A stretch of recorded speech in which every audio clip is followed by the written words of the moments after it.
I need a few things. A bosonic tesseract. Right here. An octode rectifier.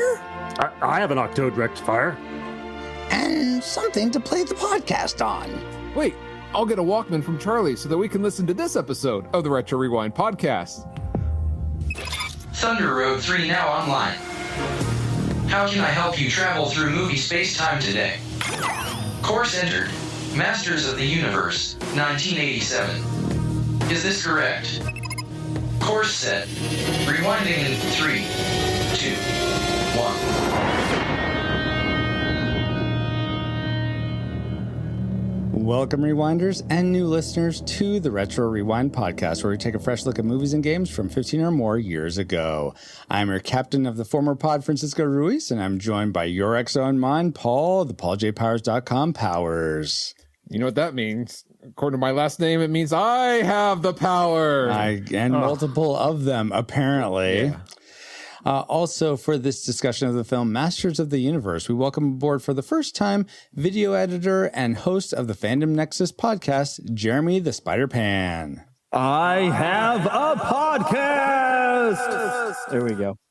In addition, we are glad to have back aboard pastor at Refuge Church, author of Cinemagogue, and co-host of the Popcorn Theology podcast, James Harleman. Hey, James. Hey, and guy with no fancy intro whatsoever. And now that you have a quick flyby of the masters of this podcast, Paul, can you give us a quick overview of the production specs for Masters of the Universe? Sure. All right, He-Man and She-Ra, Secret of the Paul, Sword. dang it, why didn't I should have figured you would do this to me. What are you talking about? I'm sorry, I didn't tell you this yesterday, but we're covering Masters of the Universe from 1987. You said, wait, the He-Man movie, right? The Secret of the Sword? Not the animated movie, the live action movie. I thought it was gonna be He-Man. Oh, man. All right, hold on. That could have been brought to my attention yesterday. I know. I said I should have. I'm sorry. Yeah, so let me go back, rewind, rewatch. All right. Masters of the Universe. Yes, Revelation. No, what are you doing to me? 1987. Oh! All right. The one with the all right. With Monica Geller, that one. Oh. With Ivan Drago. All right. Masters of the Universe was released August 7th, 1987. Runs an hour and 46 minutes and is rated PG. Is directed by Gary Goddard and written by David Odell, Stephen Tolkien, not that Tolkien, and Gary Goddard. With lead stars being Dolph Lundgren. Ivan Drago. He will break you if you get it wrong. Yes. Frank Langella and Meg Foster and a bunch of others. And the music was composed by Bill Conti. Are you ready for the box office trivia? I'm ready. Are you guys ready? Awesome. Bring it. Go ahead, Paul. All right. Masters of the Universe was made for about $22 million and earned only around $17 million at the box office.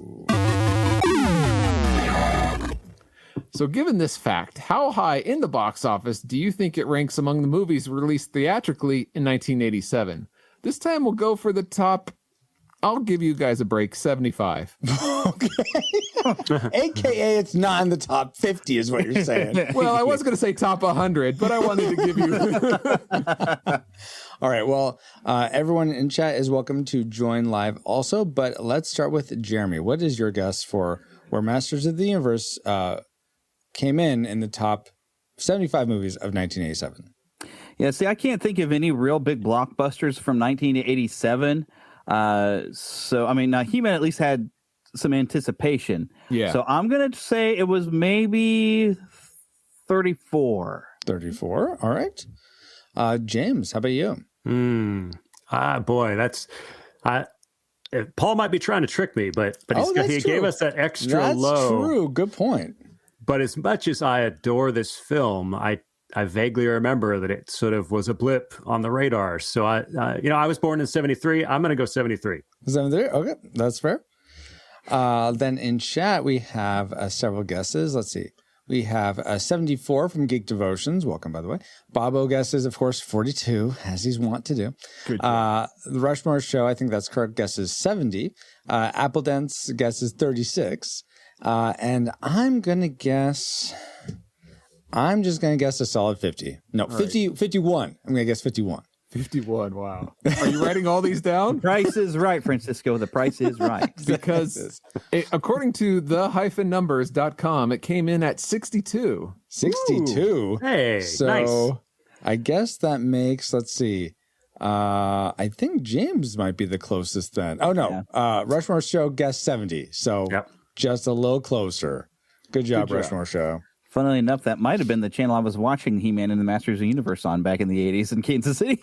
Channel 62. Wow. Nice. But unless it was Channel 41, but I can't remember. And thank you for those factoids, Paul. And let's see if any of them factor into our memory mind melt or subsequent roundtable discussion, which we'll get into once Travis has located our target film. Alert. Alert. Target located. Spoilers incoming. Establishing analysis vector. A battle fought in the stars now comes to Earth. Police! Somebody move! I think I'm gonna need some backup. A battle for the power. Before your master! To be masters of the universe. Dolph Lundgren is He-Man. Frank Langella is Skeletor. Let this be our final battle! Masters of the Universe, rated PG. Now playing at a theater near you. Woohoo! Yes, playing at a theater near you. Geez, if I can talk. But is it still playing in the theater of our minds? Enough to give us some memories? Well, let's find out when we combine our memories together for our memory mind melt synopsis of Masters of the Universe.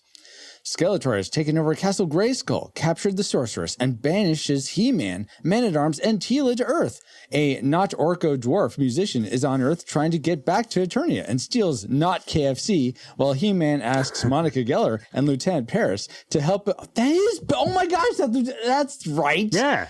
Oh, Lieutenant Paris to help him find the cosmic key to get them back home. Skeletor executes Lizard Guy for failure and decides to hunt down He-Man on Earth, but ends up bringing him back and not dying. He-Man defeats Skeletor and at the end of the movie, and not at the beginning of the movie, due to writers who can't come up with a better plot. No. You know what? Wow. Some of that happened in the movie, but I'd say a lot of that was decepted. But based on those memories, as flawless as they were, what rating did they lead you to predict before you rewatched this film? Classic, nostalgic, or tragic? Let's start with our newest guest, Jeremy. What was your prediction before you rewatched Masters of the Universe? I had to go with where I kind of sat at through most of my life and call it tragic. Tragic was your prediction. All right. James, how about you? You said you love this movie, so what's your prediction about it? Oh yeah, I was let's see, 13 when this movie came out. Oh, okay. So and had no real great love for the cartoon because I was 13. So the cartoon was beneath me. It was for kids. Sure. No, yeah, that's true because that came out just a few years before. Yeah. I was I was a man of discerning taste. And so but being realistic, I went with nostalgic. Assuming that I would love it from a nostalgia point of view, but it would not maintain its classic status. All right. That's fair. How about you, Paul? I remember seeing this twice in theaters. Wow. Several times on video, VHS, not so much on DVD and Blu-ray afterwards. So I haven't seen it in a while. So I predicted nostalgic. Nostalgic. All right. I remember never really liking this movie that much. So I too, like Jeremy, predicted tragic. But it'll be interesting to see. Why are we watching this? Predictions pan out because this was originally, if I read the records right, as corrupted as they were, this was originally our episode 3 of the podcast, but Jared, the Goblin King, corrupted the file, so we have to redo this one. So that's why we're doing it. Nice. But it'll be interesting to see if those predictions pan out. But first, let's get into the things we liked most about Masters of the Universe. Travis, bring up our like section. Best bits. All right, let's start with James this time. What was one thing you liked about Masters of the Universe? Okay, for the first one I'm going to go with is the score. I mean, when you asked me to do the show, like it was already in my head. It was just like, you were like, would you be on the show? It was like, I don't know what it is. It's like this wannabe John Williams mishmash of Superman and Star Wars. I'll give you that, yes. This movie wants to be Star Wars so bad. From the score to the black stormtroopers and Skeletor all in black and a cape that he never had in the cartoon. Yeah. I think he's dressed better, honestly. But I agree with that. His summoning and treating the mercs like the bounty hunters in Empire Strikes Back, the spiderweb aesthetic on his floating platform looks like the carbonite chamber room. I'm sure the theme in Star Wars sort of echoes of it were probably why I liked it then, and honestly one of the things I still like now. I still love that. Yeah. All right, that's cool. On the whole, so it didn't make my like list. I'll leave it there. It didn't make my like list.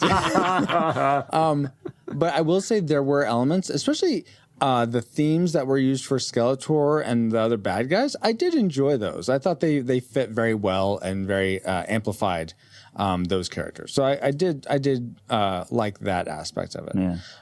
Jeremy, was the score something you enjoyed or hummed along to, or is it something else that you liked? Yeah, that is one of the things I do enjoy. I mean, Bill Conti, we were talking about the guy who even the Rocky music. Yeah. Bill Conti's got a long list of success. Mm-hmm. The music is definitely one of the best aspects because it is a tune that gets in your head, even when you have those years of your life that you're like, man, I really wish that had been a better movie. I was looking forward to that, but then that theme, you hear it, and you're like, oh man, it just gets you right here.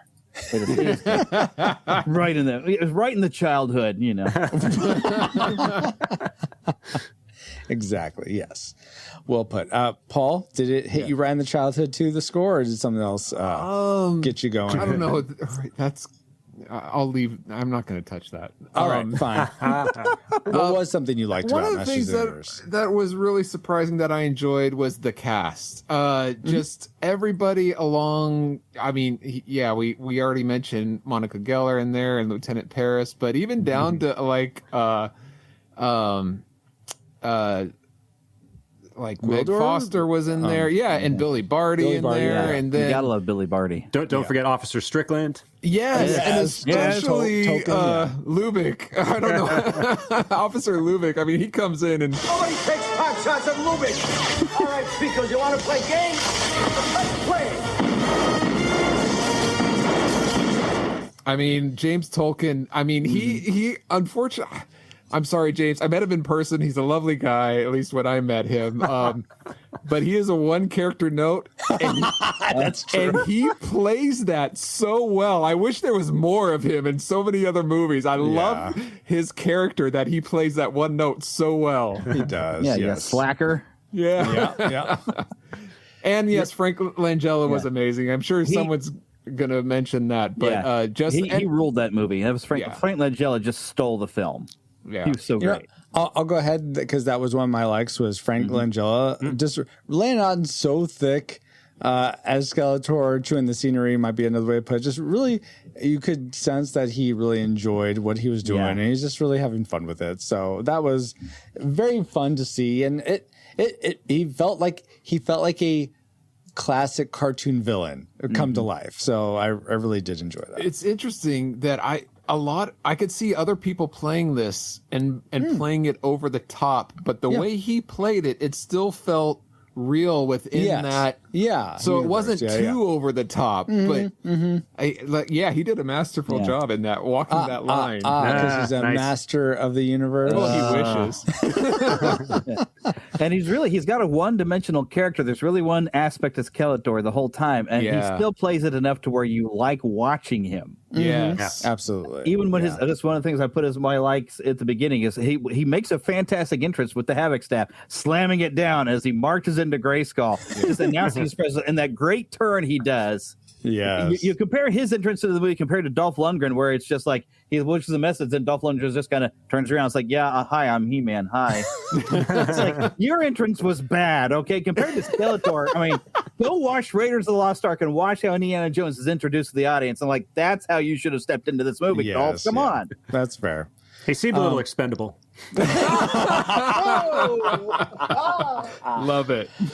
Wow. I think somebody broke him. Oh my gosh. He needs some Old Spice, no sweat body spray. Right. I will tell you though, as a kid watching this in the 80s, in the middle of the Cold War, where Russia was like the number one enemy, and he had just played, in Rocky IV as the Russian, like the main. To all of a sudden see him switch and like, okay, I'm supposed to trust this guy as he's the hero now.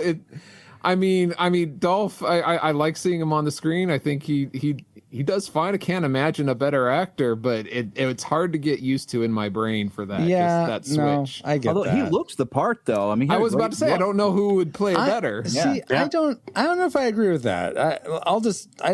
He didn't make my dislike list, but I feel like I swear you could find another muscle man that looks more like He-Man. They could have switched out that guy from Superman 4 came out that year. So they could have just got Nuclear Man play He-Man. I could have seen him be it. Switch the roles. Put Dolph in Superman 4. They were both canon films. Come on. This should have been easy. Yeah. They're the two films that broke canon. Canon means quality, doesn't it, folks? Yeah. Yes, it does. I know. Get Chuck Norris. That's who could have been it. It would have been perfect. What? I'm kidding, Paul. Okay. Let's go back to Jeremy. So you had said Frank Langella. Was that your other like, or was there something else? Yeah, that was definitely on my like list. Was Frank Langella. I mean, the way he just threw himself into a role that could have been very cartoony, could have been cheesy. It's very one-dimensional, but it's just a classic. And the other thing I mentioned was really just some of the casting, and even got to throw in because. Of course, we know Courtney Cox, but Robert Duncan McNeil, who later, of course, popped up on Star Trek Voyager. And I have to give him credit for being one of the producers, and I think writing and directing some episodes of one of my best shows ever, Chuck. Oh, did he? I don't think I realized that. Yeah, he's behind the scenes now. He does a lot of behind the scenes. I was actually shocked with his performance in this movie. I think his acting was a little bit better in this movie than I've seen in some of the episodes in Voyager, but maybe it's because he wasn't as freaked out about things or something. It seems like in this film, he's all like, "Oh, what's going on?" He's like, he's up on another level. When Voyager, it's like, "Yeah, we're going through space again. All right." Are we still lost? Yes, we are. Yeah. Wow. So are we done with the Delta Quadrant? No. All right, we'll keep on trucking. All right, James, what's something else that you enjoyed about this film? Oh, my other like was we've covered it a bit, but it was Lubick. I mean, it's funny. We see him at a high school. He must have switched from principal to officer and changed his name. Exactly. But, it's the same school. It's Hill Valley High. Yeah. But I love that he's the only one who makes the sensible decision at the end and stays in Eternia. Yes. I mean, I get that. She. Courtney Cox got her parents back, but she didn't know that till she was at the last second. It's like, well, we got to go home. Why are you going home? Yeah. She was just tired. I was almost like, wait, stop and think about this. I know you're exhausted from this long journey. By the way, good journey. And, but yeah, I'm there with you. I would have stayed with Ludwig or in Eternia. She did leave her favorite to the neck pajamas and oh my gosh. But that was Ludwig, a strange choice. I got me a good woman. I don't know how that happened, but you're right. Like, hey, I got my babe. Hey, I got my... You know the ladies like the bald man, James. Come on. And I think there is some lore that if I remembering my He-Man canon right, I believe He-Man's mom or Teela's mom, I think it's Teela's mom, who's the queen, actually was from Earth and traveled over in a spaceship and landed in Eternia. Adam's mom, not Teela. Teela's mom is the sorceress. Oh, wow. That's right. That's right. But his mom was from Earth. Yeah. Now, some of the original canon was Evelyn, was known as Evelyn, was another astronaut on that ship. Oh, really? Okay. And some of the also original concepts that was changed was Beastman was going to have been part of that crew, and he gets mutated somehow or another, but they dropped that pretty quickly. That sounds interesting. Yeah, it does. Now, it's still juggled up in the air in the mini comics if they were still keeping the idea that Evelyn was an astronaut and became Evelyn. They didn't really feed into that even in the animated series, but the mini comics, at least that was some of the original concepts. Yeah. So Paul, I nerd on this stuff. Paul, what's something you nerded out about this movie? Something that I really caught me by surprise and I really appreciated being older was the makeup that they used for Skeletor and Gwildor. In this rendition, you can see Skeletor's eyes. Mm-hmm. That's fine. You get over it, kind of a thing. Yeah, exactly. But how the actors are still able to emote and like with Gwildor eating and like all the expressions that he's able to come through, like push through the screen through all that heavy makeup is amazing. Yeah. I the only thing with Skeletor's thing, it looks like a cloth nose or something. Yeah, exactly. The hole that for the bothered nose. me every single time. Yeah, because I could see essentially the cloth covering. It's like they took the Karate Kid skeleton cost. No, wait, that was makeup on there. Never mind. Yes, exactly. I don't know how you could do it better. I'm sure they would have CG'd it this day. Just cut off your nose, Frank Delagilla. Commit to the part. Well, if they do a modern one, they can use some lot more computer, kind of Voldemort him and do it differently. But another good example, I'm going to throw somebody not quite under the bus, but Daniel Benedict made a fan film called The Fall of Grayskull. You can find it on YouTube. I'll warn you now, he's a horror fan, and so the violence is severe at points. But he actually, you can still see Skeletor's eyes, but he actually did a really good job with the design of Skeletor, and it's very bony looking there. Cool. So I will recommend that out to you. Plus, Daniel Benedict is just an awesome guy. Also, another, I believe, a Christian guy, because he has taken photos of being down at the Creation Museum. So I'm like, cool. So. Cool. But he's actually doing a lot of films. He's got some horror movies he's directed, so I'm going to throw his name out there so everybody can check out his stuff. Awesome. So thank you, Jeremy. I guess we'll end with one more thing I just liked. Wow. One more thing I liked. Don't reveal too much before we get to our classic makers, and that would be I really loved that it is toward the end, and it's just a moment, but I thought it was so cool how when they get transported, like they set up the cosmic key that's busted, but they get all these the Octode refiners and the Bosco Tesseract, whatever it's called. They get those together. And a keyboard. And a keyboard, excuse me. And they play and they get to Eternia, but it's like it's this huge sphere and it takes in a part of the wall and half the car. I just thought that was a great way to both have a fun like time travel element and also provide cover for when they're in this fight. I thought it was just a great dual use. So I really appreciate that. Visual storytelling and like temporal storytelling, I suppose. Although, why did the car still stand up in Eternia? Like the wheels, like it was still straight. It was. Yeah, I don't know. You just ruined it for everybody, right? Sorry, it kept bugging me the whole time. It's whatever Gwildor did to the car when he souped it up, because I don't even know where he got the parts to turn the car to use a different fuel source and everything. Yeah. It's part of the technology Gwildor put in that it can hover now halfway. So I think he went to Radio Shack for that. Sure, must have. If I could throw in that's where you get whatever the fuel that he mentions. That's where you get it. Is Radio Shack. Yeah. Go ahead, James. I don't love Gwildor. But I hated Orko so bad. I was so happy he wasn't in the movie. Oh, see, I was just disappointed Orko wasn't in the movie. I'll get to more of that later. Jeremy's like over. I read him. Let's take a moment. Jeremy. we're in likes section, so we're going to take a pause before we get to classic makers real quick. I'm curious, what is your favorite? Either you can choose. You don't get two, but choose one or the other. Your favorite He-Man character or your favorite He-Man toy. So, Paul, I'm going to start with you. For some reason, I can't explain it even to this day. I'm like, really? But for some reason, I really liked Ram Man. I don't know.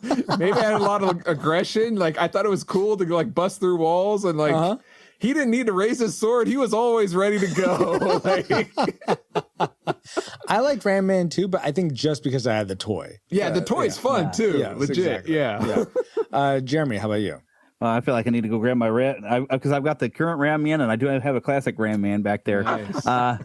Golly, the favorite of the toys because I love them all. I mean, I'm your favorite character, either or. Wow, because I was always just a big fan of He-Man himself, but I always did love Orko. Orko, who was basically introduced in the Filmation series, and it was a fun toy actually because he had like the pull. Zip thing where he had like this little spinning metal thing, so it'd make him just run randomly around. Oh, that's cool. Okay. Although the current Orko toys, I think look a lot better, and they've got him where he's got like a hover thing where if you mount him, he looks like he's actually hovering. So that's cool. So yeah, I loved Orko. Okay, I'm sorry, man. James? I'm sorry. Okay. I apologize. Remember, I was 13. I was becoming. I was cynical. I was becoming a cynical teenager. I was like. I didn't like Snarf and Thundercats either. It was like I can agree with that one. Okay. Didn't like the mascots. I was kind of against the mascots. But if I had to pick someone, I mean, Skeletor is obviously cool, but favorite action figure, I always thought Panther. The Skeletor cat. Yeah, he's a Thundercat, but he's still cool. Oh, wait. No. I'm talking. Then you can help me, Jeremy. It's Skeletor's cat.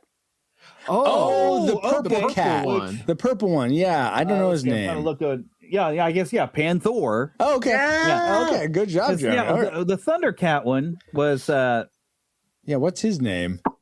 It's something Panther. Panthro. Okay. Instead of Panther. Yeah. Oh wow. Yeah, I do have a Panther up. How on the did wall we not realize that as kids? Well, honestly, I don't remember the purple cat in the cartoons that much. Did they ever have it? I don't think Panther ever made it to the cartoon. They did, but it was very very couple little. scenes, very small. I think maybe in the later cartoon. They did like a 90s they were cartoon. trying to push the toys probably. Yeah. Yeah. Well, awesome, guys. So those are our favorite toys or characters. Now let's get into our favorite things about this movie.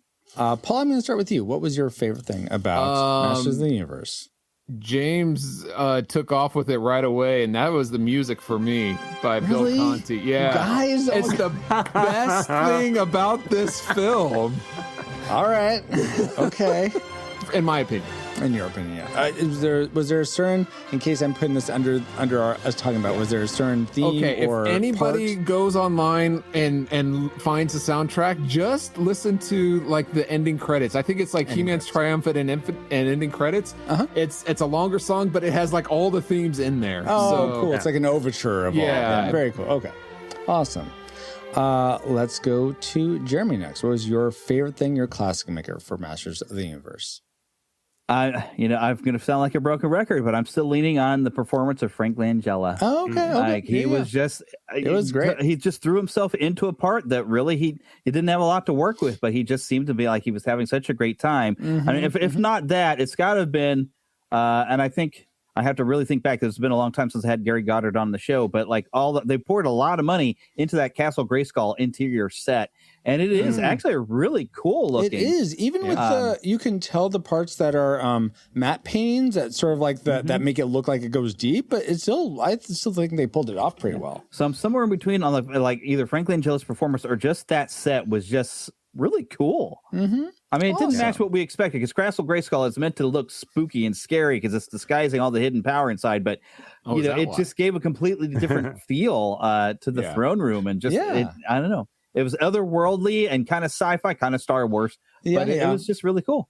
Awesome. Very good. Excellent. You are too easily pleased, Evelyn. Evil James, what is your favorite thing about this?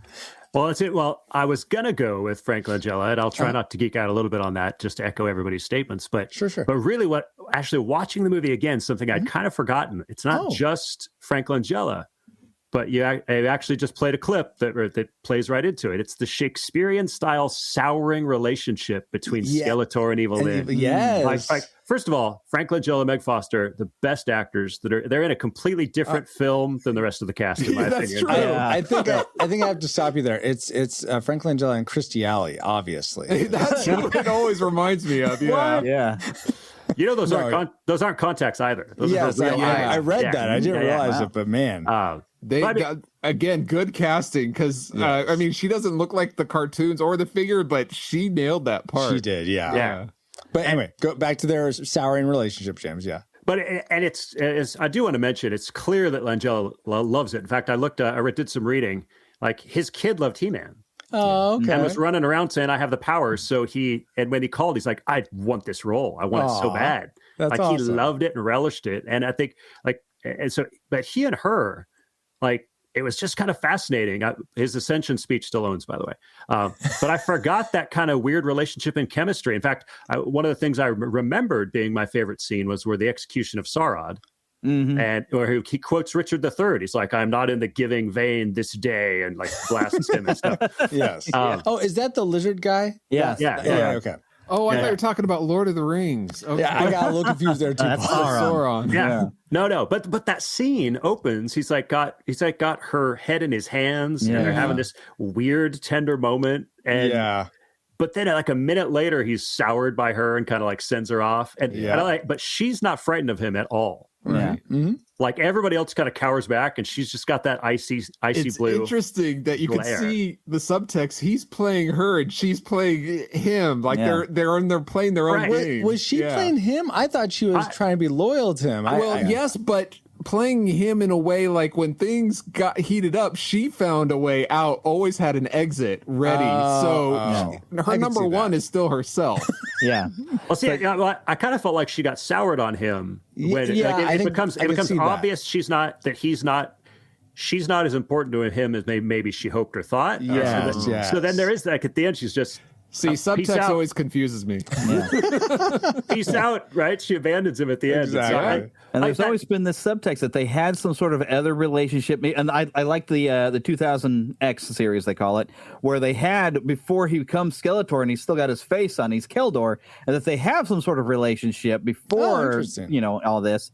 So it's kind of nice. You still kind of feel like you have this relationship, but there's also that bet where part of Evelyn's character is she's always looking for a way. She knows she's not as powerful as Skeletor, but she wants control of what he has. Yeah. And she'll play it. And she, even in the old Filmation series, she would, if she got an opportunity to do something on her own, she would. Mm-hmm. Yeah. And then when she'd fail, she'd act like, oh, I was doing this for you, Skeletor. And sorry, He-Man showed up, But she was, always one step ahead. She might have in some ways been smarter than Skeletor. She just wasn't as powerful as he was. Yeah. Well, she's smart enough to bail at the end. So Exactly. Oh, yeah. And I think at age 13, I may have been crushing on Evelyn a little bit. That's fair. While watching the movie back then. I could see that. That. One thing that I was crushing on for this, what was my classmaker, and you sort of hinted at it a little bit, Jeremy, but I thought the makeup and the special effects in this hold up surprisingly well. Even though there's a lot of like kaleidoscope, like lights flashing when they're going through the vortex, but I think the way they used it, they implemented it really well, and it was very effective for like going through worlds. And then I really enjoyed, like the makeup of, so it's Sarad, not Sauron, which me and Pulp were mishearing, but Sarad, that lizard guy. I hate that he died first because I thought he's the coolest one of the new guys. No way! All the new people were lame except Blade. He was amazing. No, Blade was pretty cool too. I will get to all that a little bit later. But I thought Sarad was cool. We will get to it. Don't you worry.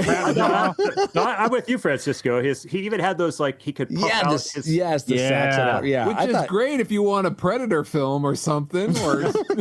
And his toy had sparks out of the mouth. I mean, come on. Yeah. Regardless, I thought the way they did the makeup, like we were saying with Skeletor, that oozing wound that that Courtney Cox gets. I forget what's her name.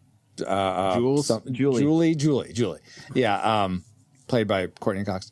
I thought the contraption of the cosmic key, I thought that was always really interesting and how it opens and stuff. So I thought all of that was the practical effects. The practical effects, the special effects, I thought it all really, really amplified the movie. So good. That was my classic maker. But you know what? There are things that weren't so great about this film, and we're gonna have to get to the. Sorry, guys, reading through my notes, and I thought I had gone through all my likes, but I'm sorry. There's one more thing I just have to say. I have to get this out because it's on my heart to share with you all, and that's the Cellcast. The Cellcast, hosted by Jacob and Drew, review animated movies and TV shows, discussing what they appreciate about the medium in whatever form it takes. Whether it is traditional hand-drawn animated movie, a claymation shorts, or a 3D CGI series, check out some animated reviews when you subscribe to The Cellcast at thecellcast.podbean.com. And don't forget, Cell is spelled with a C and a single L at thecellcast.podbean.com. That's great, Francisco, and I think I know where you're going with this, but what does Masters of the Universe, the movie, live action, have to do with the Cellcast? Well, Paul, what it has to do with Masters of the Universe is Masters of the Universe was originally an animated series, and the Cellcast covers animated series, so it's like that. That's a like for this movie? How about some trivia, Paul? Would you like some trivia about Masters of the Universe? I think so. What do you think, Orko? Now back to Masters of the Universe. All right. Did you all realize that Mattel, the toy company that produced the original He-Man toys, ran a contest where the winner would get a role in this new He-Man film in Masters of the Universe? I wanted to win that so bad. The winner, Richard Sponder, I'm probably getting your name wrong, Richard, sorry, plays Pig Boy, who's the one who hands Skeletor his staff when he returns from Earth. He was even listed in the ending credits. Yeah. My question to you all is, if you won a contest to play any character from He-Man in a Masters of the Universe sequel, and there never was a sequel, but there was going to be one. If you could be any character in a Masters of the Universe sequel, what character would you play? It could be a main character, it could be secondary, it could be just extra, whatever you want. Well, who would you play? Let's start with Paul. Since Robert Duncan McNeil is behind the scenes now, I would give it a shot at playing Kevin Corrigan in his later years. I mean, both Robert and I don't look like him in the younger years, so might as well. Yeah, and you could bring in his younger brother, Billy Corrigan. Yeah. There you go. So, yeah. That's rough. Although Courtney Cox looks a lot older than me right now, so maybe that wouldn't work too well. Anyway, okay. So you would have been Kevin Corrigan, is what you're saying. Yeah, in the remake, this is not a remake. This is a sequel, this is a right? sequel. So it's later on. All right. Okay, yeah. Okay, James, how about you? Well, I mean, I would, part of me would like to pull up the hood and, do me some Skeletor. Skeletor, nice. Such, that would be cool. But frankly, I would never be able to live up to Frank Langella. Like, that would be better. No, I don't think so. I don't think so. But since he's probably aged beyond what the sequel would work, I would try to gruff myself up and go for some Lubick, though. I'm just saying. Oh, there you go. Yes. I think I certainly can't get super. I could get Lubick buff. I can't get He-Man buff still. Fair. I don't know. Be careful, James. Your ego's writing checks your body can't cash. Probably. And you're both named James, so yeah. Yeah, that works. Switch. Perfect. And you, Jeremy? Who would you be? Yeah, and I tried to think logically about this. I'm like, okay, I'm 46, I'm overweight. There's no way I'm going to look like any other character, but I can motion capture and voice some version of Orko and do this. So I can totally play Orko. So you could be Orko. All right. Love That's it. good. I like it. Love it. I'm Hey, very, Francisco, very cool. how about you? Oh, me? I mean, He-Man, obviously. Hobby. No, I would be Ram Man. He's so short and stout. I think I could be Ram Man. Yes. All absolutely. right. Cool. Just like a little teacup. Short. Oh, my gosh. Great trivia, Francisco. Thank you, Paul. And now that we've all had some trivial fun, let's find out what memories you, our awesome rewinders, had about Masters of the Universe. All right. Jordan McDaniel starts us off by saying, loved it as a kid. Haven't seen it in almost 20 years. Fair. Patrick Edwards says, the musical tone getting stuck in my head. Also the sequel teaser that never came. Let's pause there. I want to talk about that unless we're going to talk about it later. You know what? Let's pause there and say, Bobo, how dare you with this? What? Mini He-Man like Mini Me from Austin Powers. I'm not a Mini Me for Dolph Lundgren. Well, you're not as tall as him. That doesn't matter. I've seen the pixel art. You're short. I have to give Bobo that. Kirkpatrick Pallant says nostalgic. Dustin Warford says still waiting for a sequel and hoping it will be just as awfully good as this incredibly awfully entertaining movie. Michael Fraley says, "Oh, I watched that not long ago. That was an experience, I guess." Creative liberties were taken. On the positive note, I would say that the Skeletor makeup was something special. Indeed. Wardell White says, classic maker. Being 14 when this movie came out in theaters in early August, just 2 weeks after Superman 4 and 2 weeks before I began my freshman year at high school. Tragic maker. Dolph Lundgren as He-Man exclaiming twice, "I have the power." Dolph wasn't impressive as the most powerful man of the universe, but he was all right given that he really didn't say much. I had more fun watching Frank Langella as Skeletor. Overall, I wouldn't call it a classic, but it was, and still is, a very fun and enjoyable little action movie that is far from the tragic. J.S. Earl says he remembers that, quote, "I have avoided it like influenza." Okay. Who Will Save Generation X podcast says, this movie is all about Gwildor, a.k.a. Pick and Save Orko. #tragic. Oh, Jeremy Shields is in here. Oh, whoa. Wow, who's that guy? I don't know. He has the same name as Jeremy here. I interviewed the director, Gary Goddard, on my show. He recently posted about how She-Ra was almost in the movie. Oh, cool. So what's the name of your show that people should... I mean... what do you know the name of this Jeremy show that people should check out? Yeah, he's a handsome man, this Jeremy Shields guy. Oh, wow. Okay. Totally good looking. He's better looking than even me, the Spider-Man. Wow, maybe he could play He-Man. Maybe he should.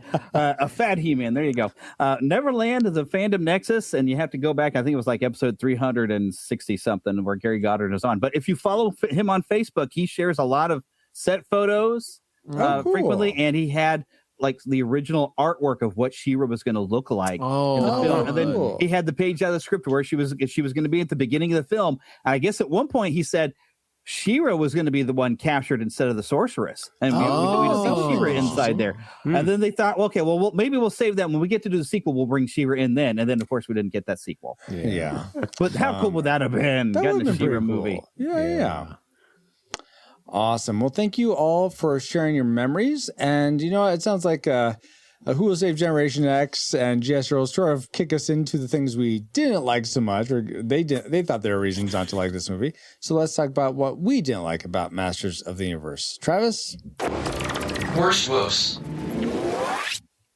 And I will start this off, guys, with pretty much the opening of the movie. You know, let's start at the beginning. A wonderful place to start. Okay.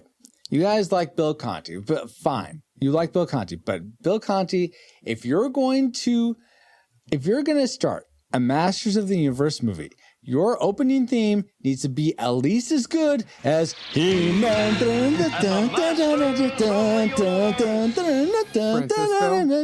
Yes. It's not often I will say this, but I 100% agree with you. Thank you. Thank you. I do. The podcast has spoken. I do think Bill Conti's music is amazing, but it's not as good as the tune from the original theme song of the cartoon. I mean, I think he could have just done an orchestral version of that. I think it would have been amazing. Yeah. It would have been great. Yeah. And if he's like, no, I want to do my own thing, fine. Then you got to make it as good or better. You can't just be worse. In my opinion, it was worse. I'm sorry. I'm going to step on the soapbox a little bit, but and trash all over Hans Zimmer and the likes, because when you redo a theme like Superman and stuff, the reason why they keep coming back to John Williams and other renditions is because it's better. Yeah. I mean, you look at the Batman theme, you know, that Danny Elfman. Danny Elfman. Yeah. They keep coming back to it because it's better than what they've come up with the Christopher Nolan stuff and all that stuff. So movie makers, if you even remaking a movie, let alone the theme, whatever you're remaking, make sure it's at least better. Yes. The standard is Ocean's 11. That remake was better than the original. Oh yeah, because there was like a 50s version of it. With the Rat Pack. And all that. Okay. Yes. So, all right, end of soapbox. Okay. I'm going to stay out of this one. I know there's a lot of people that disagree with me. The question becomes: is it better because of the nostalgia and the memories you have of the original theme? So I listened to that. Music is not subjective. It is literally better. I said truth. Yes, I'd say it is too. But here's the thing: I listened to that opening, and then I immediately I paused, went to YouTube. I'm like, okay, I need to listen to the He-Man one because maybe I'm misremembering. You're going to ruin the. No wonder you don't like Bill Conti's score. It's so much better. Like I said, a lot of his score was good. I think it serviced the movie very well. But you got to start good and you end good. The middle could be whatever, but you got to hit the game and the landing. James, do you want to at least give a peek to the other side? I just. In my head, all I hear is da da da da da da da da da. Yes. It's cheesy. Yeah, there we go. It's like cheese is good. It's what makes pizzas good. Seriously, our hero is a mostly naked guy with a sword. You can go with cheesy. Yeah, that's true. Now the bellowing voice at the beginning, there's nothing more masculine than that sort of opening rip where he announces it like that. Yes. It opens great. So I'll give you the chorus, bridge, whatever you want to call it. That is kind of lame, but the is a great stinging ending. You can't. And even the even that's a put a full orchestra behind it. I admit that could probably sound awesome. Yes, take it out of the synthesizer or whatever that was. Exactly. Yes. So they could have gone. You know, the toy commercials. All they had was He-Man. Yeah, that's true. And then they start talking, and Kirk Cameron would come out and show Skeletor his father. Skeletor is his enemy. Wow. There's the deep dive trivia. Kirk Cameron, the very first Masters of the Universe toy commercial. That's cool. So you're saying He-Man had some growing pains? Exactly. Love it. No, and then I think Kirk Cameron, left behind He-Man. Wow, that's funny, man. James, I was going to make a Fireproof joke, but I don't remember if he was in Fireproof or not. James, what would you have left behind in this movie? You didn't like it so much. That's very courageous of you, James. Oh gosh, he wasn't incourageous. No. Yeah, I guess Fireproof is the one he was in. Yeah, he was in the one about the police officer. Sorry, okay, let's get off the pure flex. Yeah. Okay, James, what do you like about Master of the Universe? So there's the opposite of Skeletor is He-Man, and the opposite of Frank Langella is Dolph Lundgren. Watching it this, so he seems bored. He really does. Yeah. And he seems uninterested in the role. It's like it's not just flat or wooden. There's scenes. It looks like he feels annoyed being there. I could see that. Yes, I don't know if on that's the case, opposite but I could see that spectrum. I would rather have him that than too happy to be here. I'm here. I'm He-Man. Yeah, that's true. I guess I think contrasting him with Frank Langella, I'll borrow the line from Evil Lynn in the movie. Outclassed is more like it. Yes. Yeah. Wow. Yes. Absolutely. Very good fit there. Yes. Jeremy, what wasn't such a good fit for you about this movie? This is still going to be my number one tragedy is why... Wait. Save your worst thing. They save the worst. For the end, for your tragedy. Build up to it. Build up minor and get worse. My smallest nitpick, as I can go, is the way Tila holds the gun. Oh my gosh, when she stands up and shoots, she's like the biggest target. Like how she doesn't get hit is amazing. Lucky, if anything. And then she comes down and says, Woman at arms. And it's like, you just got lucky. Camera. You're not all that bad. Like she's all like 2 fingers on the trigger button, elbows out. She looks like a 5-year-old playing with a toy gun. I mean, I will say, I agree with that. But even like He-Man, all the characters pretty much, except for the not stormtroopers, shooting from the hip, you're not going to hit anything. You shoulder it up to aim down the sights. What are you doing? No. You're that good. You don't need to do that. You can okay, Paul, sure, whatever. Yeah, I've seen enough Wild West shows. The left arm is steady, the right arm we're holding on. That would look so much better than this. Sure. No, see, Eternian musculature is different. Okay. I didn't realize this, James. Okay, I wasn't. I didn't go to anatomy school for Eternias. So, all right. Oh wow, Paul, what's something you didn't care for about this film? It was actually that moment where she stood up. I liked her. I liked the actress. I was like, I wish I could have seen more of her like in this movie as that character. Exactly. I thought she was a good Tila. I just thought that moment just was like, it soured it. Yeah. For, Yeah, absolutely. Almost as bad as Avengers Endgame, where all the females had to get all together for that one shot. That's her mugging at the camera for Woman at Arms. Yeah, right? Exactly. Same level of like. It felt like it takes you out of the movie in that way. It's not just like a natural part of the movie. It's not realistic. Yeah. Not that this movie's. Never mind. Otherwise, a very realistic movie. Yeah. Wow. Let's go back to James. What's something else you didn't like? Okay, I know you talked about how the effects actually held up, and I agree that there's a lot of them that are fun to look at, but the Frisbee speeder scene just does not work. 100% agree. That is so dumb, especially when it's like they're like, here's a speeder, here's a guy on it, and they're going like this, and they're not falling off at all. I'm like, he's upside down at one point. Yeah. How did that work? Eternian technology. I liked it because it looked actually like a real toy, and I thought it was a marketing for a toy they never came out with it. But here's the thing: they're not. If you want to say Eternia is something, but fine, but they're not on Eternia, so I feel like they have to go with the Earth physics, or just make them look more interesting than a garbage lid, right? Yeah, I mean, they like have like a surfboard or something a little more. Yeah, it could have been. I mean, it almost felt like they were riffing on the Return of the Jedi speeder bikey kind of chase. Yeah. Pull that off with a Golden Globus Canon budget, and it just looked, janky. Especially when He-Man was on them. Like, they should have just traded that out for a different action sequence. And that exactly. Although I thought it was one of the better action sequences. Really? Okay. All right. That's fair. They did improve on that with the 2003 animated series. They brought those back, and they actually made it work in the cartoon, but they didn't do anything upside down. They made it to where you could fall off. Okay. So. You know what I miss? We're talking about vehicles right now. I miss it's the dumbest thing. But in the cartoon, in the original like A's cartoon, they had this like transporter where it's like it looked like you were sat in a dragon's head, and then the legs extended out, and then you would move forward, and then it'd flip around and go forward. That was a cool toy. You look perplexed, James. It was silly, but it was a cool I know you toy. didn't watch the cartoon. I remember the dragon head, but I don't remember like how the function around. was there. Yeah, it's a weird way to move, but it would have been cool if they brought something like that back. But anyway. I think we've wasted enough time. Never think while you're hungry. Good point. I like Man-at-Arms. He seemed very much like a grizzled veteran guy. Yeah. Anyway, Jeremy, what's something you didn't like, though? Okay, so I'm not going to go to my top number one bad. No, that'll be next. But I've got my next one is the fact that we have invented bad guys. Like we had Beastman and Evelyn. That's nice. But then who the heck is Karg? Who the heck is Sorod? Although Sorod was cool and Blade was still kind of cool.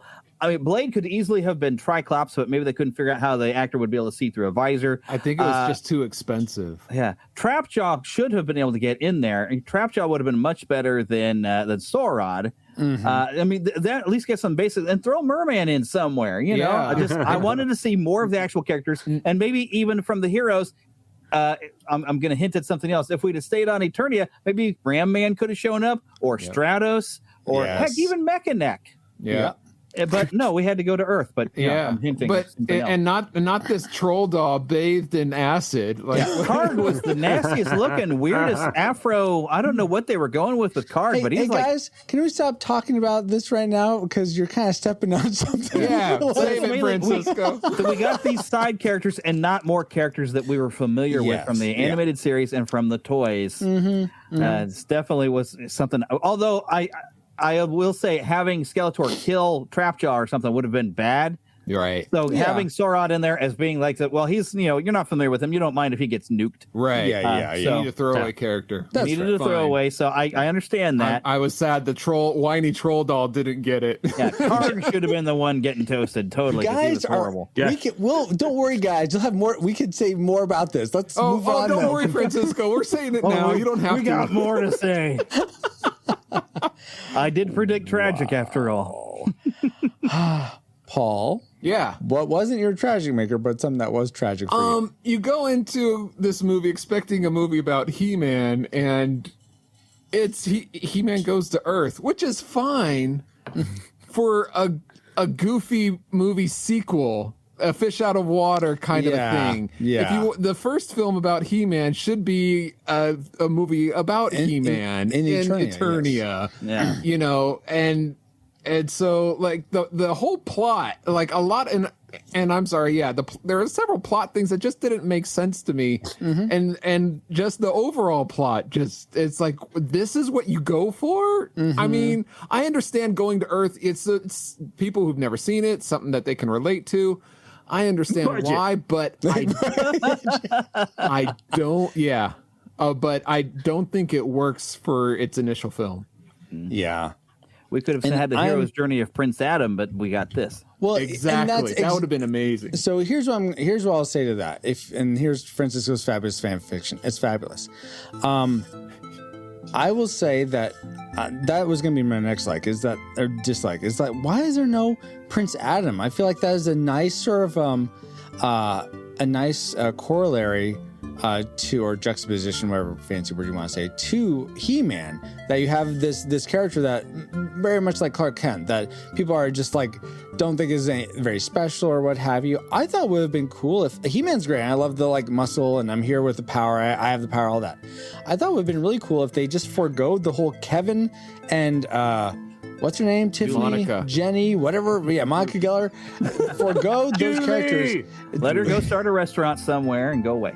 And gave that story element. Let's say they do get trapped on Earth. What if Prince Adam, in that form, he's actually a song maker, much like Daniel from the Bible was a king, but also wrote music. I thought that would be more interesting. Slow and boring. What did you do? You ever I think that would have been more interesting, though, for that character to also use Prince Adam. I think that would have been nice. Yeah. I think they were trying to borrow from like the original mini comics where he actually started with this barbarian who happens to save the goddess, which is basically Green Tila. And she gives him the sword and the harness, which the harness is what enhances his strength and makes him the guardian of Grayskull. Yeah. So I think they were going with that, where he was just some random barbarian who just happened to be named He-Man. Which in my jaded 13-year-old self, like that, I liked Conan the Barbarian. I liked Thundar the Barbarian. Thundar. Well, Thundar wanted to be He-Man. He-Man was meant to actually be Conan because you cannot sell toys to an R-rated movie back in 1980. So my whole thing when the cartoon came out was, this is not a superhero. Why do we have an alter ego at all? Like I didn't like that in the cartoon, so then I didn't miss it in the movie. But I've already thrown myself under the fan bus and admitted I didn't like the cartoon. So that whole element of Prince Adam not being in this, I didn't care for. But I get, if you didn't care for the cartoon, that wouldn't have mattered much. Yeah. So I totally get that. But now let's get that. We don't need Prince Adam in this. Our tragic makers. I'm gonna go ahead and just start. You guys already sort of walked all over it. Oh. But man, I hated how there wasn't more of the original Rogues Gallery from He-Man. What? I'm shocked. Continue. What do you mean? Tell me more. Unpack that. I promise I agree with you. Or unbox it, maybe. I understand. I can understand. At least this is why I hope they were thinking with this, is that, okay, let's make a bunch of new characters so we can sell more toys, because kids are going to love this movie. We could get so many more toys. And they did. Well, they made toys of it. Yeah, but here's the thing. You can make movie versions of the characters that then just sell those as toys. And it's like, oh, I want to get the movie version of this if it's cool. I don't think it made sense to make all these new characters. Yeah, maybe one, like you said, to get rid of Sarod as a throwaway. But why Sarod? Why not stupid looking dumb Karg? Oh, I hate looking at him every single moment he's on screen with this big hair. You don't need that much hair. Get out of my face. And didn't it look great in the blue screen or the green screen? So ugly. Yes. And then I couldn't tell if he had two hooks or one hook. I think it's just one hook and then a dagger. But it's like, what? Who are you think? Who are you trying to prove to yourself? You're no good. Just go away. Go away. He's one of Skeletor's finest. Sure. Apparently, because he lived. But gosh. So I hated that character especially. But I thought you have a thing against ugliness. Which is funny because I look at it every morning in the mirror. No, I was just kidding. Oh, yeah, I should be so self-deprecating Actually, like very that. good to look at your sin so deeply. Oh boy! Wow! Bring it back around. I like this ball. Thank you. Dragon Walker. Somebody in the chat got it. Dragon Walker. Oh my gosh! Dragon Walker. Good job. Yes. Thank you, Rushmore Show. Yeah. So that's the thing I didn't. That was my tragic maker for Masters of the Universe. Jeremy, what was you've been waiting? What was the thing you hated most about this film? As Paul was saying, why in the world were we ever on Earth? The only time I could have seen maybe on Earth is if we wanted to really do some backup origin and make it part of the story. I would love to have seen maybe the launching of Marlena, and maybe have Evelyn with her to become Evelyn. Yeah, that would have been cool. Launch them from Earth. Yeah, get us there. Then we could even kind of quickly montage our way from young Adam. Maybe even hint at his sister being stolen away by Hordak. So there's your sequel set up a little bit, montage away, and then the hero's journey of Adam. Bring in all these other characters, because if you stay on Eternia, you have opportunity to introduce these characters, maybe even pull from the cartoon and have, what was that giant dragon's name from the cartoon? It was really cool. I don't remember. Elliot from Pete's Dragon. Dragon. Voiced by Sean Connery. They finally made a toy of that character in more recent years. I think Super 7 made it because it's a really cool. He pops up in like 3 episodes. This big giant dragon who doesn't really trust humans, but He-Man helps him. So he's like, I'm kind of cool with He-Man, but don't come in here. It's rude to come in here unannounced. He's a very interesting character. So, but there's all these side characters they came up with in the animated series. There's so many different toys that we could have seen Ram Man or Stratos and Buzz Off, who's got the most ridiculous name. I don't know how you'd excuse that in a movie, but still, there's so much that could have been done. Often my fabulous fan fictions are the most fabulous, but I will have to concede that Jeremy's right here is next level above mine. So congratulations. Thank you. I mean, you want to see Hercules before you see Hercules Goes to New York. I mean, yes, exactly. All right, let's go see James go to New York, or maybe the tragic maker for this film instead. Granamir, thank you, Rushmore Show. Oh, that's the name of the dragon? Oh, I thought he mistyped something there. That's the name of the dragon. Okay. Oh, man. Okay, what did I hate? Well, nothing from Eternia. You can be happy. Yeah. Definitely something from Earth. But what I hated most, I might disagree a little with Paul here. Yes, he might act better than he did on Voyager, but Kevin has to go. Yeah. Kevin. Or young Tom Paris. Pretty much everything about him, but especially the ridiculous plot point where he's a master songmaker. Are you kidding? He's annoying in every way. But that doesn't mean that he can't write songs. But the idea just like there's 2 people in all of Eternia that can write music. All we ever see is he pushes a button on the synthesizer and it's like da-da-da-da-da. He's like, "What'd you think of that?" His girlfriend's like, "Yeah, whatever." Typical. And it seems like the only reason he's a master song maker is because he can remember how to hum a tune. That's it. Yeah. So, he's in a band. They were he was tuning the instruments. Are Eternians all inherently tone deaf or something? Yes. Gwildor had to look on Fiverr for one of the 2 music people in all of Eternia to help him make that key thing. We don't understand this music thing. I kind of wish Blade's depth perception had been off a little bit when he slammed his knife into the table earlier in the movie. Well, and why did he have such an attitude with Strickland? I can't think of it. Oh, Lubeck. Well, suddenly at the house, he suddenly gets an attitude with him, and he's not being helpful. It's like, look, the cop is going to try to help you find Julie, for crying out loud. Yeah. Why are you suddenly being like, you're acting like you're guilty, like you burned down the school or something? Yeah. It didn't make any sense whatsoever for him to do that. And that is the worst thing of Kevin. But that's just writing. That's when you find something that looks like the cosmic key in a meteor hole in a cemetery, it's not a Japanese synthesizer, idiot. Well, obvi.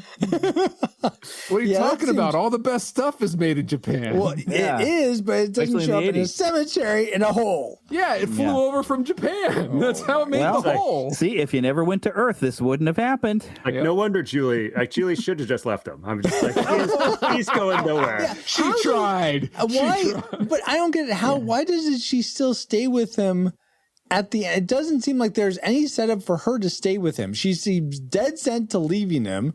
She doesn't seem that in love with him. If you ever watch the movie Speed, when you have an adventure together, you kind of stay together. Okay, but then there needed to be something else. So she wanted to leave town mainly, and she was going to leave him behind because after she couldn't deal with living there with her parents having died. So that wasn't really had to do with anything with him, and more it's like her just wanting to get a new life. And none of this has anything to do with She knew Tom Selleck was waiting for her in New York. Yeah. I mean, and then what an idiot. If he's like one of 3 people in all of Eternia that actually could do anything with music, you don't stay in it. Could have been like there he would have been a master songmaker. Yeah, he could have played on a kazoo or something. I don't know. Oh my word! Oh, that's very fair, James. I didn't really care for Kevin either much. I thought he was a bit over the top, but I don't blame Lieutenant Paris for that. James. That's true. Not James Tolkien, Robert Duncan McNeil. I think that was the direction he was given. All right, that's fair. I think it's the script was kind of off. Yep. Yeah. But that leaves you, Paul. What did you dislike most? What was really off for you? Every time something new comes on, like, this isn't Castle Grayskull. This is like Dark Crystal Tower in the middle of the forest with the skull. Very Dark Crystal. Don't insult Dark Crystal's Tower, though. The Dark Crystal Tower was so much cooler than this Grayskull. It had a similar vibe, though. This doesn't resemble the cartoons or the toys. It's like, why aren't you capitalizing on what made this great? Yeah. Yeah. I don't know, Paul. That's exactly. It's the worst thing about this film. At least it had a skull in front of it. Yeah, but it also looked like it was part of like some like evil Blade place. Runner or something in there. Blade Runner? Yeah, with the it had like electric wires going out of it. Like it's kind of futuristic, discotheque almost. Tech noir.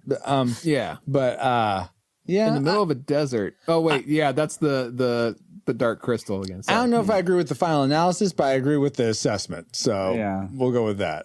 The final. Oh, all right. Fine. I agree with that. You're allowed to have your opinion, but I don't know if I agree with that. I don't agree that it looks like Blade Runner. I agree that it doesn't look like what it gives me vibes of something way different than what it should have been. All right. Fair. I'm trying to grasp what that is. Okay. Let me ask you this, Paul. Have you experienced yes, I've been there myself.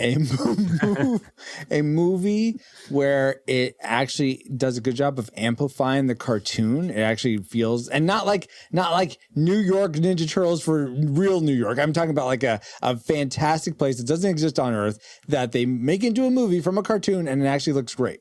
A fantasy movie. Yeah.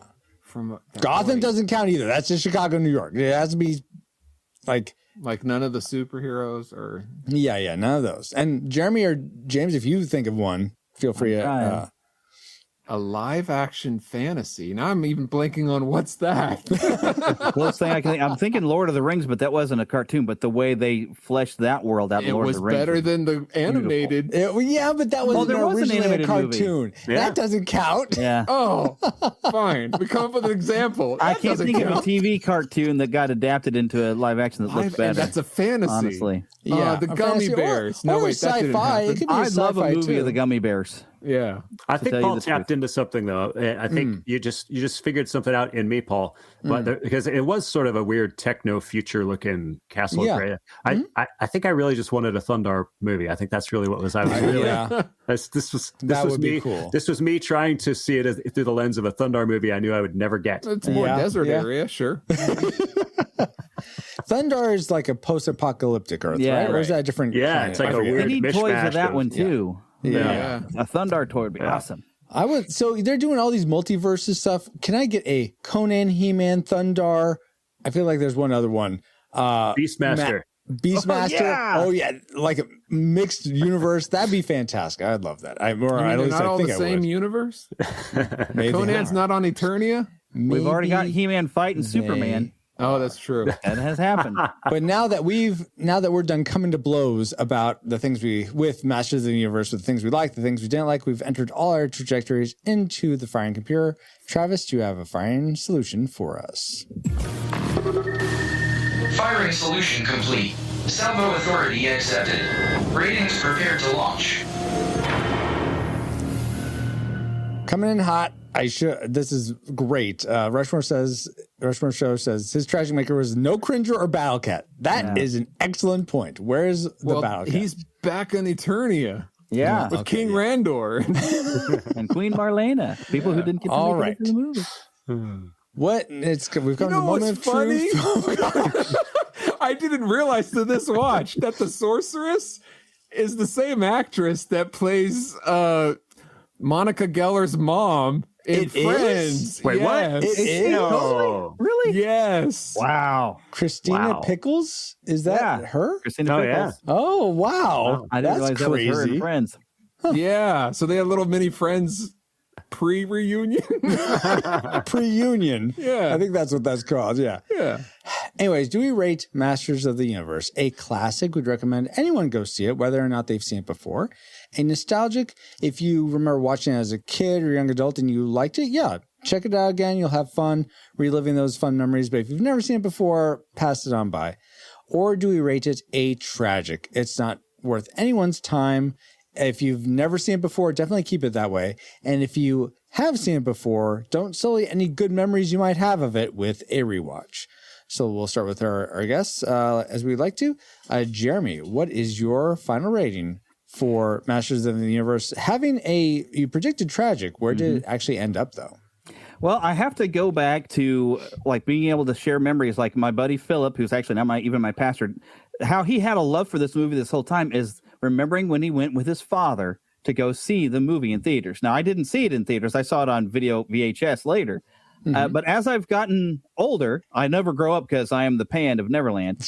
But as I've gotten older, I've learned to have some appreciation because I enjoy the things of my youth. Obviously, if those watching the video can see all my toys and stuff, it's given me an appreciation. I can watch this movie, but I realize I'm enjoying it for the nostalgia of a He-Man movie. Not that it's a great movie, but it makes it fun to watch. Yeah. And I suppose if I had children, it'd be fun to share it with the kids. And all these toys that I have would be fun to play with if I had a son. Even a daughter would be fun to play He-Man and say, "Yeah, we used to enjoy this when I was little."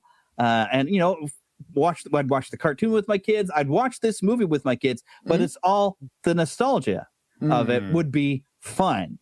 And that's what I found when I was watching it. And I've watched it a few times. Even I watch it like at least once a year anymore. Because it's stupid fun. And sometimes you just need that. And it's that nostalgia. But I think if this movie had come out now, it would just tank out and nobody would have appreciated it. But those of us like Gen X, you know, He-Man was something we grew up with, other than I guess James over there didn't quite grow up with it. But you know, it's something from our past, something that just makes us feel good. And I even as I mentioned before on my show, like having these Master Universe Origin figures coming out, it feels good to me to just hold it in my hand. It takes me back. Just holding this figure, it feels good. It just takes you to that happy place of being a kid and enjoying these characters and the animation and the toys. And you know, it's unfortunate that my wife and I only have 3 cats and we weren't able to have children, because I would, if those of you with kids, this is the type of thing, share with your kids. I mean, it's great. Your kids will probably enjoy some of the stuff you enjoyed as a kid. Like even, you know, Philip, as I mentioned, his nephew Freddie loves old 80s movies, loves cartoons because he spends so much time with his uncle that he loves this stuff. He's gotten to experience it. And so it is something you can share. I think what I heard is your final rating is tragic. Is that, did I hear that right? No, I'm calling it nostalgia. It brings back good memories and good feelings. Not necessarily of the movie being great, but just having the movie out there, even if it was like a couple years too late. Really, totally fair, it should have been a little sooner. Yeah, so, I remember the He-Man fandom at the time had died down. Unfortunately, by the time the movie came out, but they were a little slow. No, it hasn't died down. The rest of our ratings. So, James, what is your final rating? You had predicted nostalgic. Where did it end up for you? In my head, it's always been a classic. I predicted nostalgic because I figured it wouldn't weather quite as well. And I kind of want to say class-stalgic, but I ultimately I'll fall on nostalgic. Most people most people like my wife. They watch this movie and they're like, "What the heck do you see in this?" So, I think what's classic is watching just those 2 performances that I talked about. But sadly, it's saddled with all the other stuff. So just like that leaves it at nostalgic. So absolutely, I totally get that. Paul, what was you had predicted nostalgic as well? where did it end up for you? So, do you want to know mine, or should we ask the Rad Rewinders? The Rad Rewinders didn't want to voice their opinion this time. Whoa. So. That's surprising because we had a number of people trying to get on this review with us, like more than most episodes. So it could be. So we do. So Rewinder Republic, thank you so much for supporting us. I know maybe some of you, a lot of you, we do say if you've seen it in the last couple of years, vote, because we don't want people like voting if they haven't seen it in years and years or never seen it. So maybe it's just been a bunch of people that haven't seen this, and so they didn't want to bias the vote, and we appreciate that. All right, so we could have a draw here. This is interesting. We'll figure something out if we do. Yeah, I predicted nostalgic, and as a kid, I enjoyed the He-Man cartoons, and I loved playing with the toys. Like, and I'm like, nice. I have a great affiliation. There's that affinity. Affinity. Thank you. I knew there was a word. I have these great memories of this. And so I want to give this movie a classic rating. But I'm going to have to quote Skeletor in... I am not in the giving vein this day. And unlike Jeremy, I did not find this fun. I'm going to have to agree with James's wife and say, why are you watching this? I at the end of it... Now, granted, it had a great feel-good ending. You know, the ending where like she goes...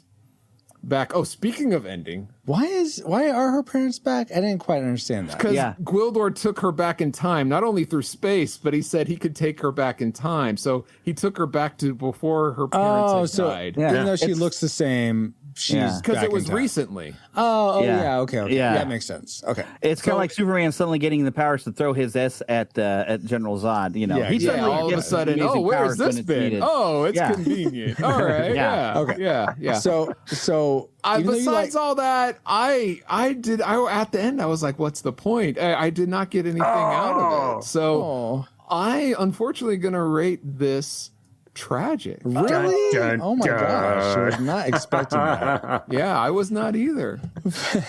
You know, I just had the thought, if Gwildor could suddenly do time travel with this thing, why couldn't he go back to before he gave that one to Skeletor that allowed Skeletor to break into Captain Grayskull anyway? Does not make sense. Stop this from ever happening. Or this review?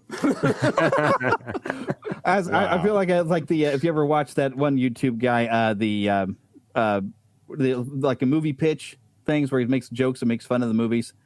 Pitch meeting, I think. Yeah, like pitch meeting. Yeah. But of course, the reason why Gwildor didn't go back is so the movie could happen. Right. Yeah, exactly. But like Paul, I kind of wish this movie hadn't happened. At least hadn't happened the way it was, because I too rated tragic. I feel like it was a little less than the sum of its parts. They had some great parts to work with. I agree. And if in isolation, they're like fantastic. Frank Langella, I thought some of the effects.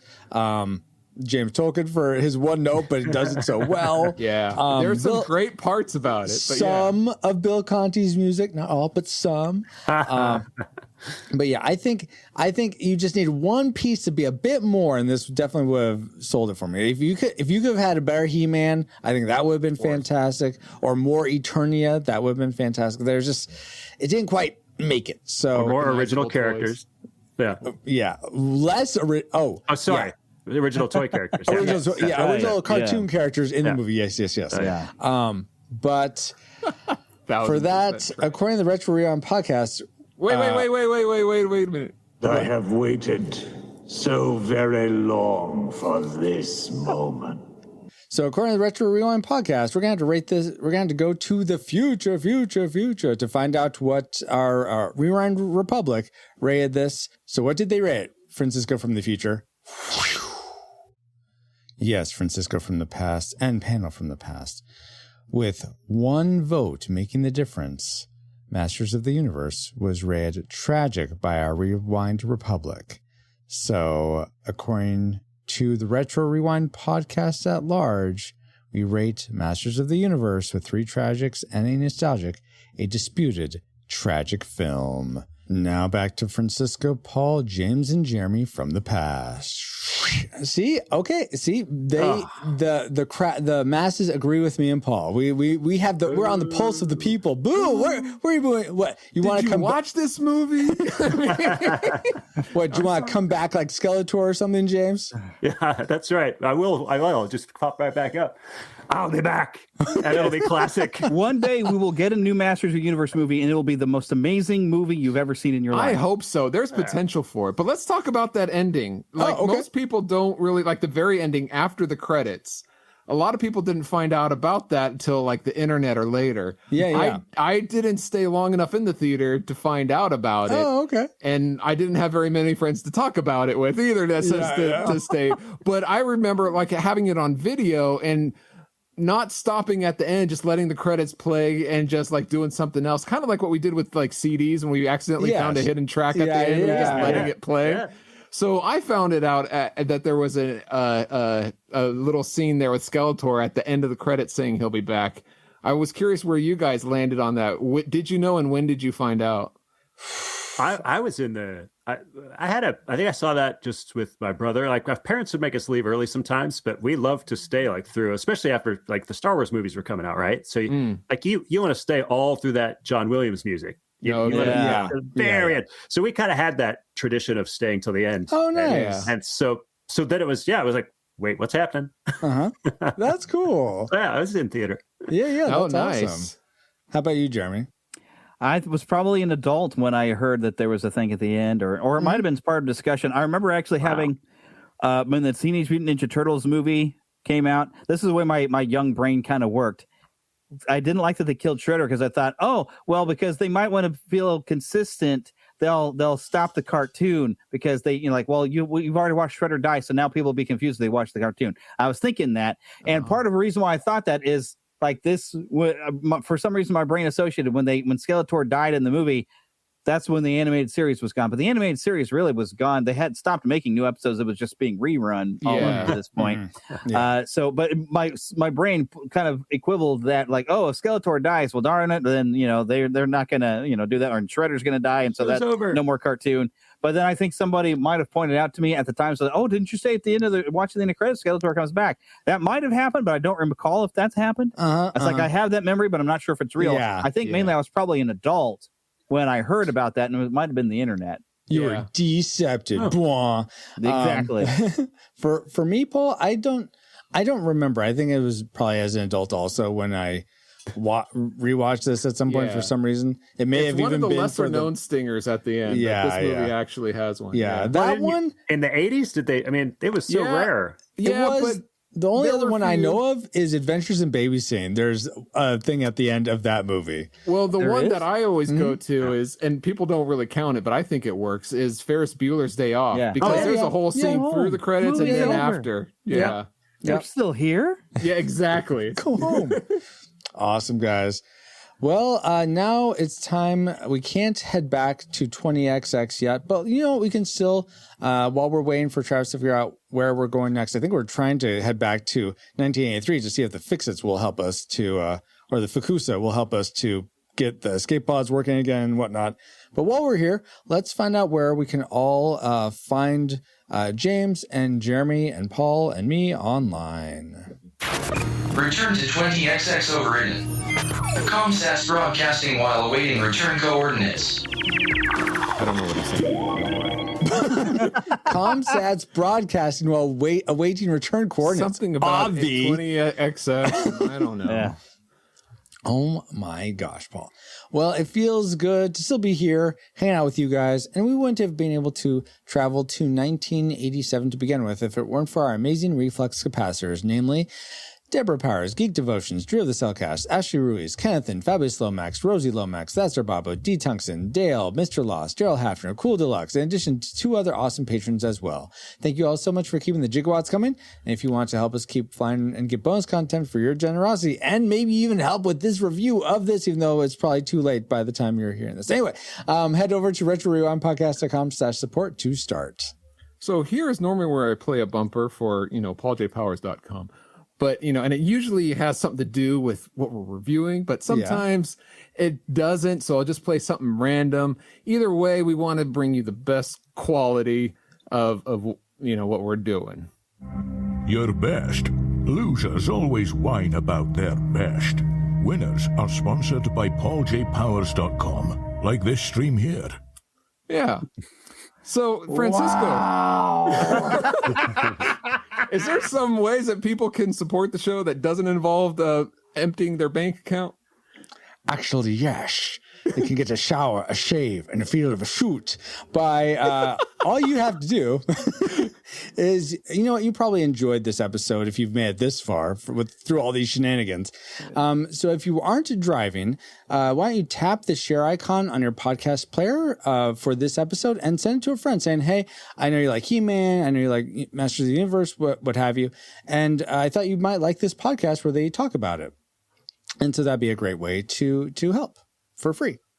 Cool, and I'll bet they'll thank you for it. And speaking of thanking people, we also want to give a big He-Man hug to Jeremy and James for supporting us with their thoughts about Masters of the Universe. And I like to go in alphabetical order, so we'll start with James. Where can people find you online? Is there anything cool you got going on?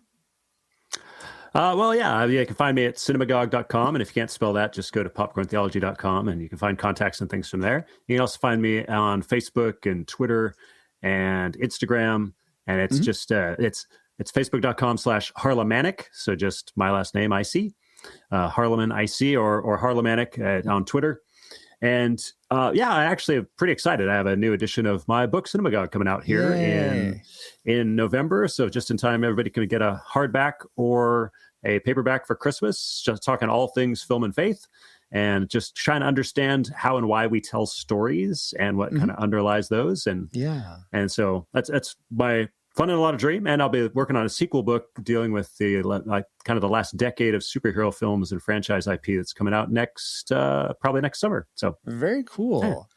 I will say, if you're one of our Reflexive pastors, you support the show, and you've listened to our spiritual speculations, you have those really come out of a lot of me reading Cinemagog. And I forget if you read it, Paul, or read parts of it, but yeah, that You've really read it to me. Does that count?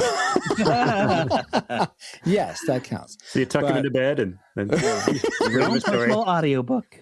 That way I can dream about. Wow.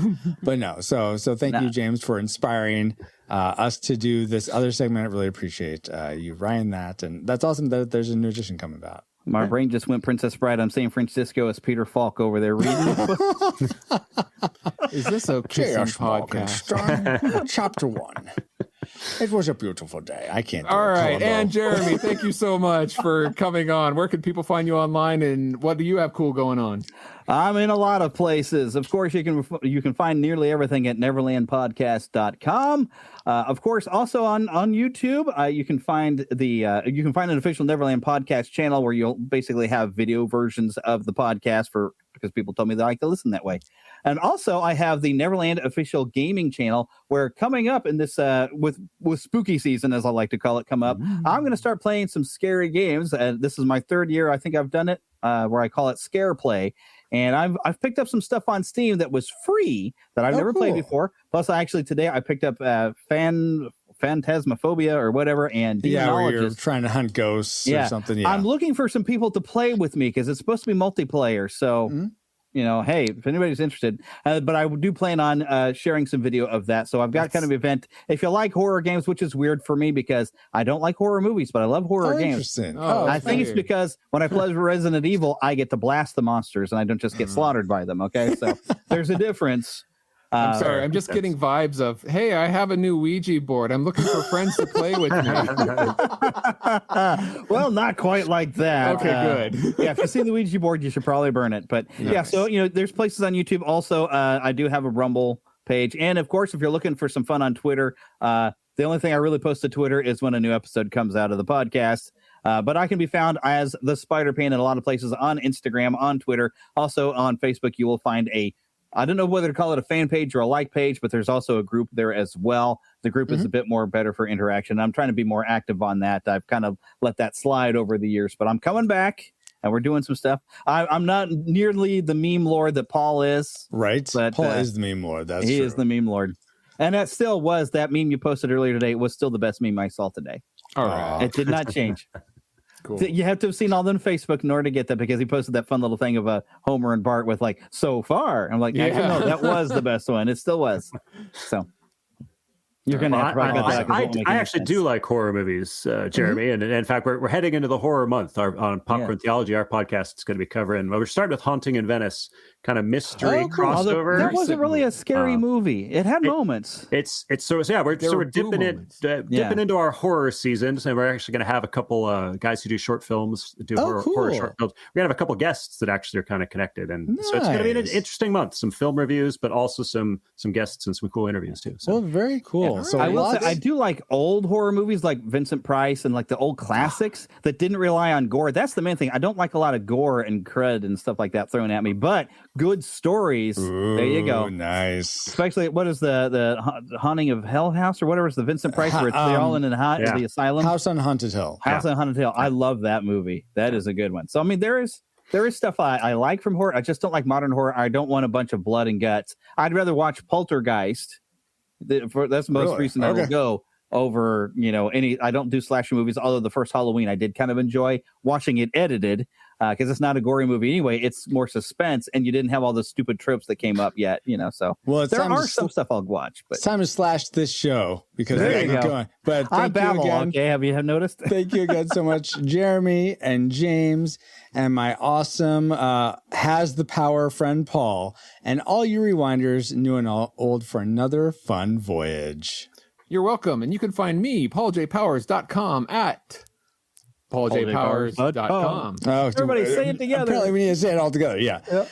Paul J. Powers, PaulJPowers.com. Okay, enough of this.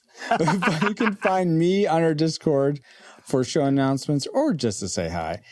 Join us there at RetroRewindPodcast.com/Discord. This podcast is a proud member of Culture Box, a curated collection of podcasts, videos, and articles that will provide you a balanced meal of content.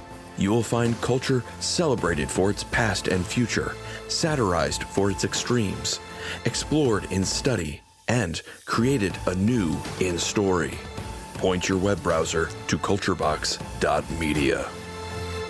Hey, James, you said you invited guests on from horror movies. Did you invite that floating voice that just appeared out of nowhere? That's kind of scary. Anyway, that voice is right. As it just said, we are now part of Culture Box Media Network. Find all the shows unpacking truth through story, comedy, and geekery at culturebox.media. Indeed. And thank you, EXO, so much. And thank you all for listening. We pray you are more joyful today than when you first hit play. But like a Pokemon, we got to catch you all for the next episode. We're not sure what it is. We'll find out. And you can help us find out by listening to our Ship's Logs episodes.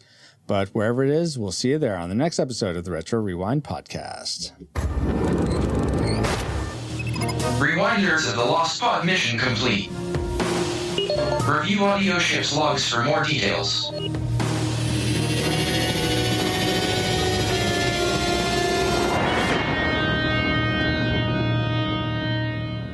I'm through toying with you, He-Man.